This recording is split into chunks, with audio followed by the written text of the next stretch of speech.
Everybody, thanks for joining us. I want to thank Chief Bryant and Division of Police, Chief Happ and the Division of Fire, and thank you all for joining us.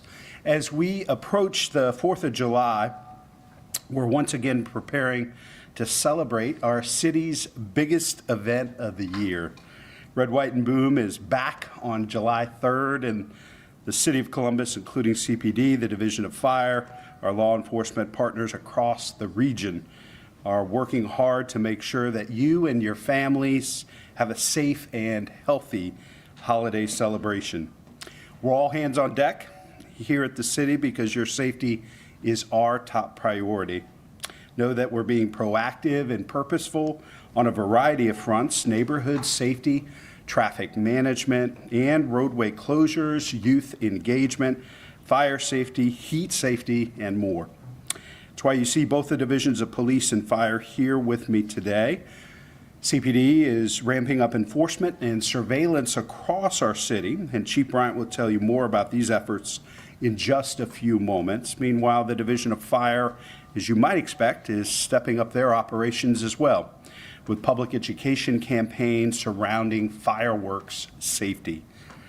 We're tearing down silos and teaming up together to make sure that everyone in our city and in every neighborhood have a safe and happy 4th of July. To talk more about what our officers are doing to keep families safe at Boom and beyond, it's my pleasure to introduce our Chief, Chief Bryant.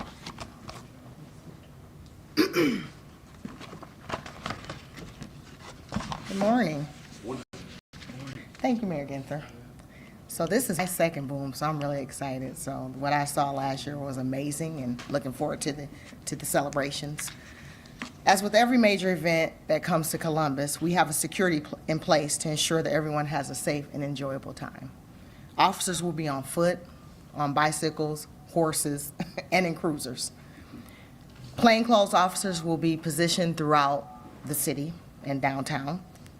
First shift and third shift officers will patrol the neighborhoods, and that's important because our calls for services are a priority to us as well, and we will make sure that we continue to answer those calls for service. Mobile cameras will be placed throughout the downtown area, and our watchtowers will be up as well.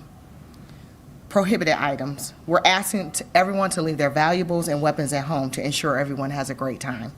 Drones are prohibited for use in the downtown area, and coolers are allowed. We're asking, if you're going to bring a cooler, to put your name and your phone number on the front of the cooler, because unattended coolers will be confiscated. So we're asking that you do that so that we have the ability to maybe be able to track you down before we do that. Missing children. I want to take a moment to talk about missing children. It's really important that we try to head off having children that get lost. We know that it's going to be chaotic down there. We know it's going to be a lot of people. So if you have an opportunity, take a picture of your child with the outfit that they're wearing on that actual day, so that we'll be able to, if the child does come up missing, know exactly what they're wearing in real time. We're asking that you visit one of our 5 missing children booths. We'll be able to give you those locations later about where they will be located. If you go there, you'll receive a bracelet for your child. You can complete a registration form, and that will help us in reconnecting missing children a little faster. We're also going to have a youth zone this year. We had one last year, and the whole point of our youth zone is twofold. It's to obviously give the children something to do before the actual event, the fireworks take off, but it's also an opportunity to have our youth engage with our first responders. So we'll be there along with Chief Happ and some of his firefighters, his first responders. So it's an opportunity for the children to engage with us. Lastly, we're asking for everyone's patience while driving in. It's going to be crowded. We know it's going to be crowded. We're asking you to be patient. We're partnering with our partners, our Ohio State Patrol. They're helping us out. They're going to be manning our freeways. Everyone knows you're not supposed to stop on the freeway when you watch the fireworks. Please don't do that. That's a safety hazard. We want you to wait a little while when the fireworks are over to leave, and be patient. It's going to take a while for everyone to get out, but we will make sure that you get home. So at this time, I'm going to bring Chief Happ up to talk a little bit more about the safety aspect. Thank you, Chief Bryant. Mayor, thank you. I'm always happy to stand with our mayor and our partners in public safety, especially when we can share information that will help keep our residents safe. Like Columbus Police, the Division of Fire has a safety plan in place to protect everyone coming down to Red, White, and Boom.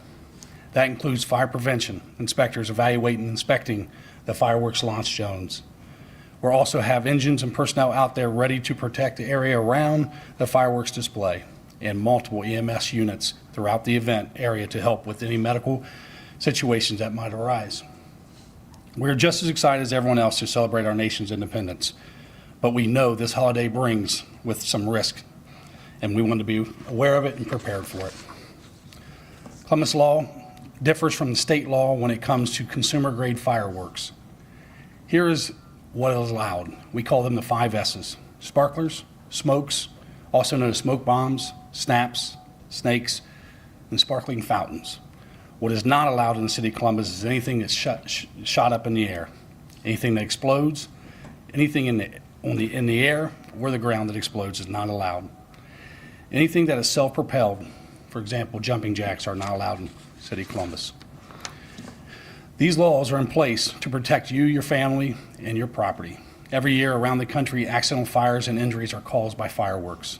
The density of our population and neighborhoods lends itself to these very real dangers if using fireworks improperly.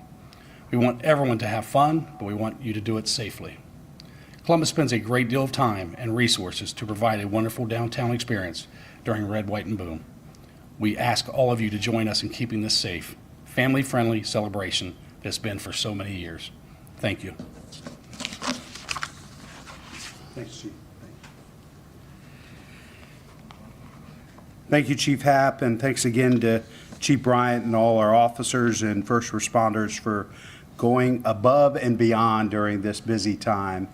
If you don't understand or grasp the importance of fireworks and fire safety around this time of year, I'd encourage you to talk to an ER doctor or nurse who sees young people and people injured by fireworks that, again, are illegal in the city of Columbus and not permitted.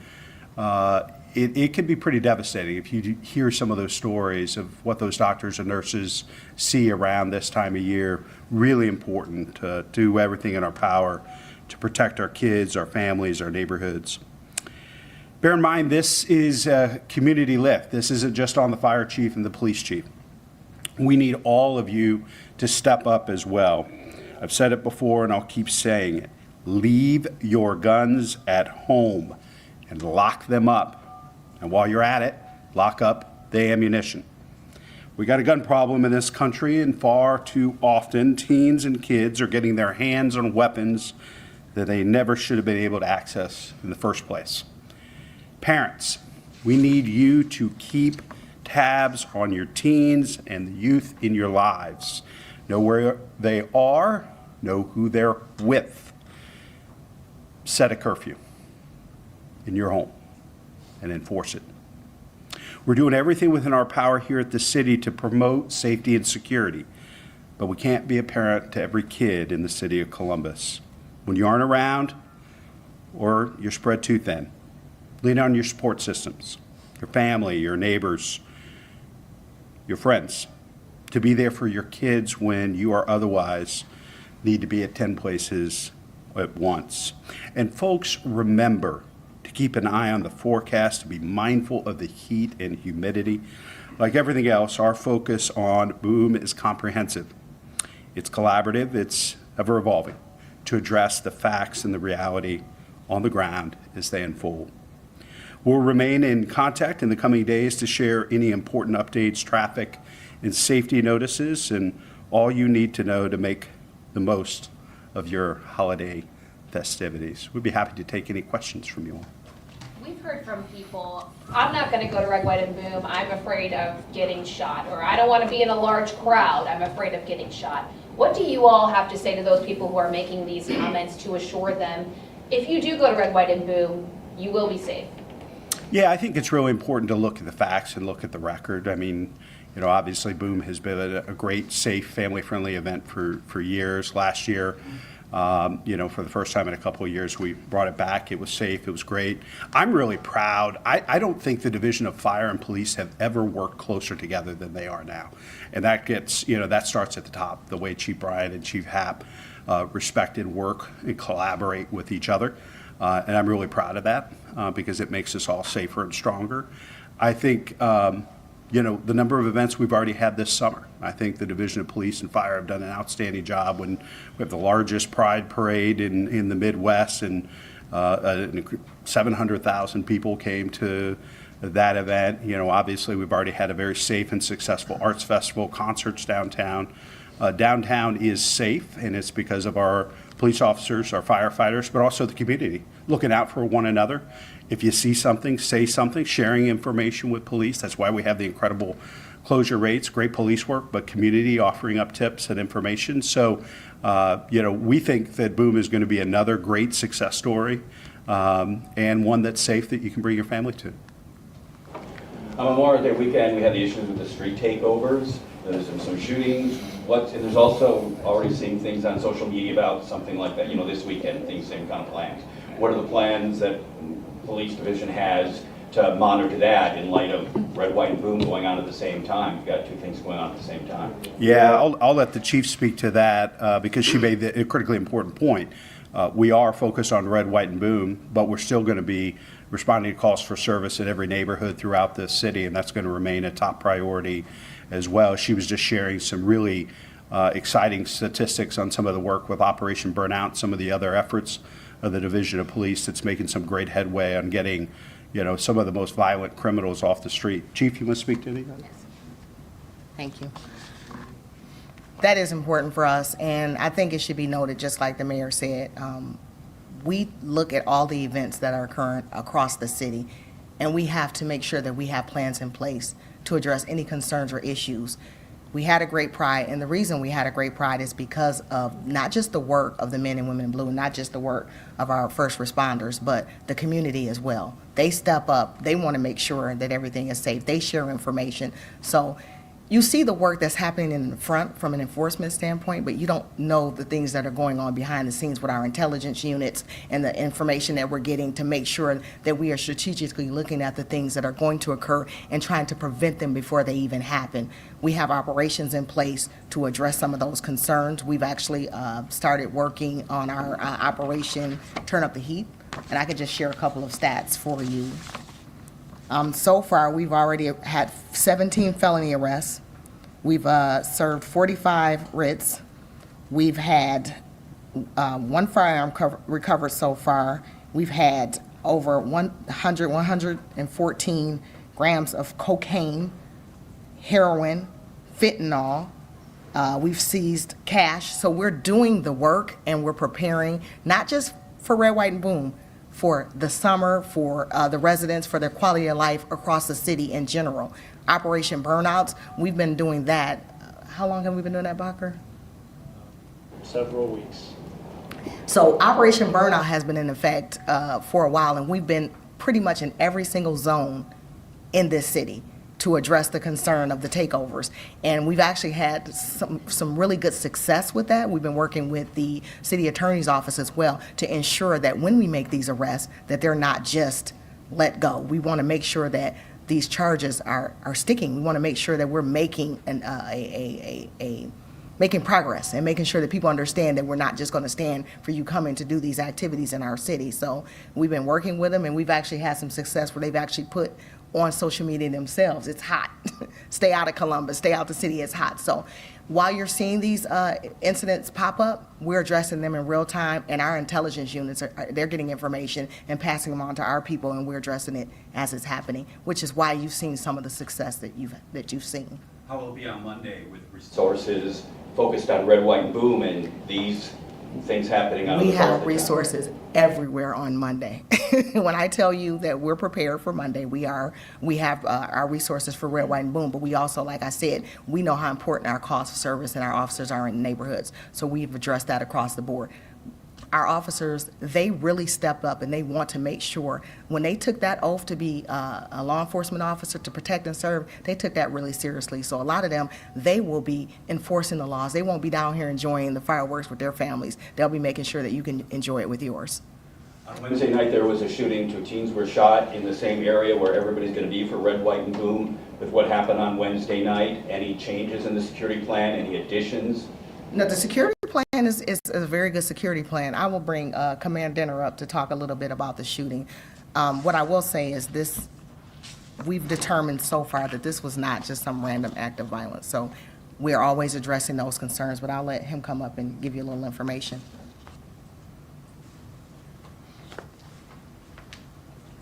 Steve, did you have a specific question about the actual incident or just in general? Is there an update into the incident, a arrest, a description? I mean, there were cameras there I saw beside Bicentennial Park. Anything pick up that you could provide us to get it out there? Yeah, so we always try to be strategic with our investigations, and right now the detectives are trying to locate the cameras and try to find the right parts and see what we can put out. And as soon as we have that information, I'll make sure that we get with you guys and we can put that out and see if we can't, as the mayor was saying, have that support and have that help from the community. It takes all of us, the detectives and the community, so we will do that as well.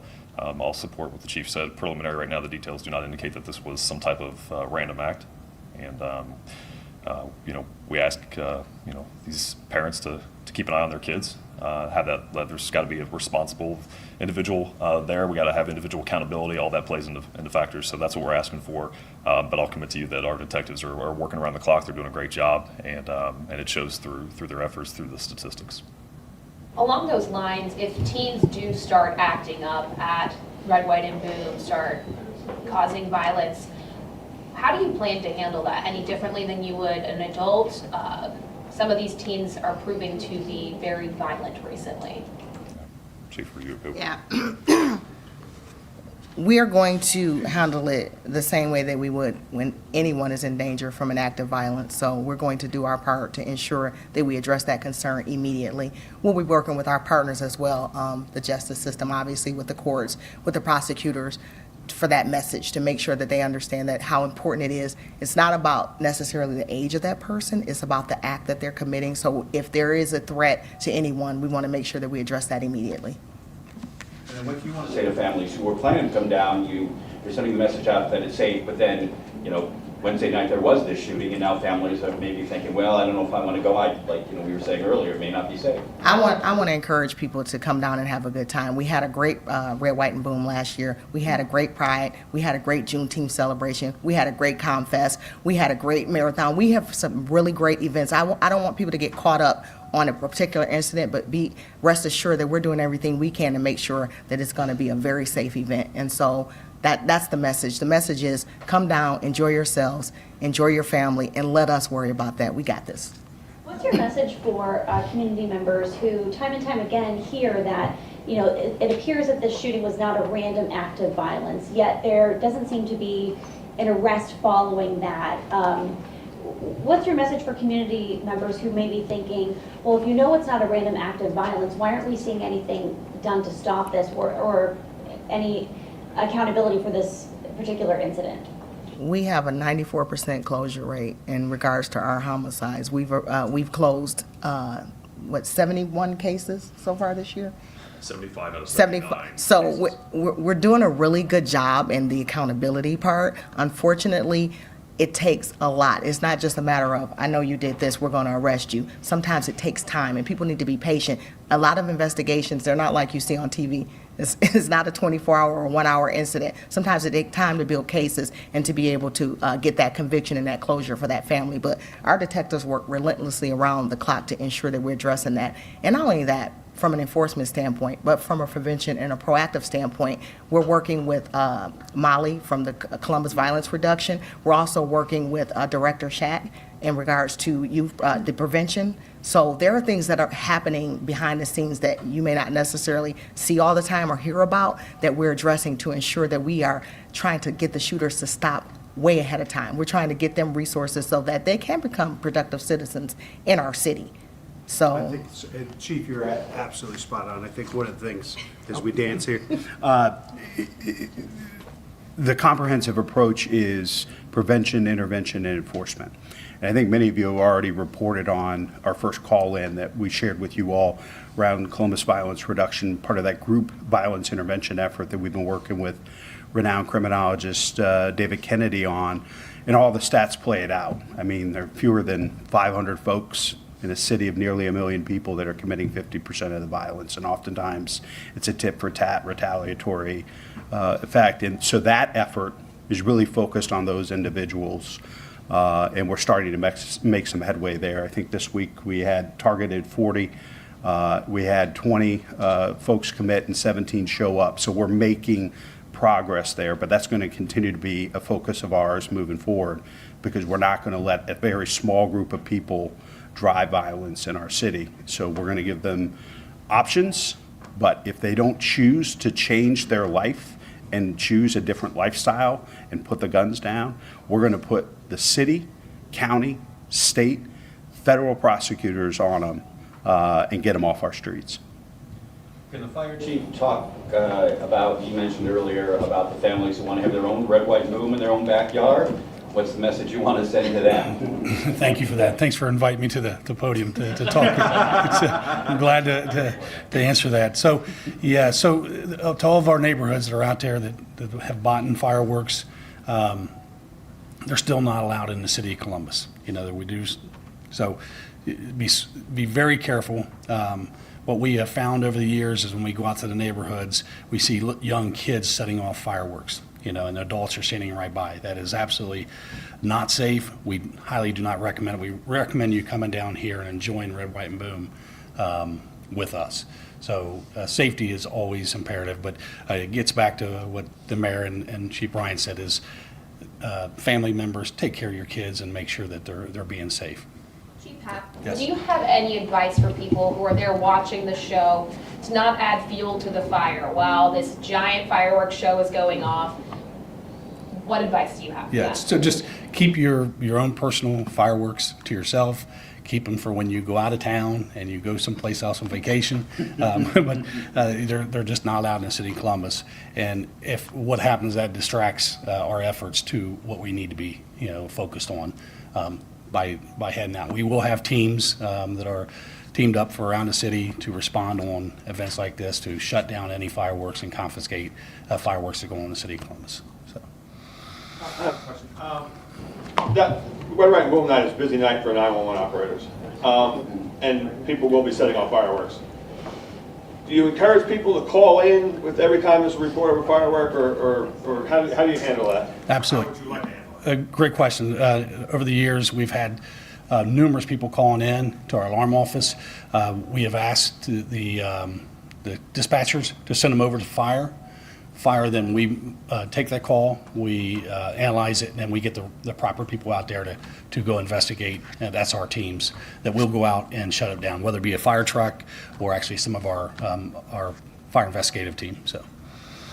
Given the air quality issues, anything you can answer, so given the air quality issues recently, one, are there worries that viewing may be disrupted at this event this weekend because of, next week because of that? And two, is there any messaging going out to viewers about maybe wearing gear to protect themselves in a way like an N95 mask or something to keep particles out? Chief?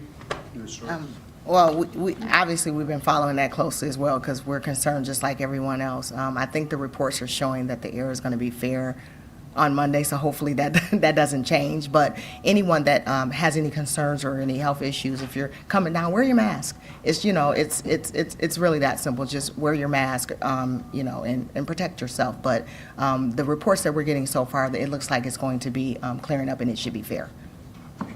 Can you tell us, Operation Moonlight, those officers, will they be placed in the neighborhoods? Will they be placed downtown? How's that? Operation Moonlight is Friday, Saturday, Sunday. It's Monday. That's good. Well, will they be used? I mean, obviously, you're going to have a lot of people downtown. Those officers have regular assignments, so those officers will be doing whatever they're scheduled to do. Some of them work first shift, third shift, second shift. Some of them will be assigned to the fireworks based on where they work. Some of them will be in the detective unit. Wherever their regular assignments are, they'll be contributing in that way. Yeah, virtually anybody who wears either of these uniforms is going to be working somewhere in the city of Columbus on Red, White, and Boom. Any other questions? Thanks, everybody. Have a great day. Happy Boom.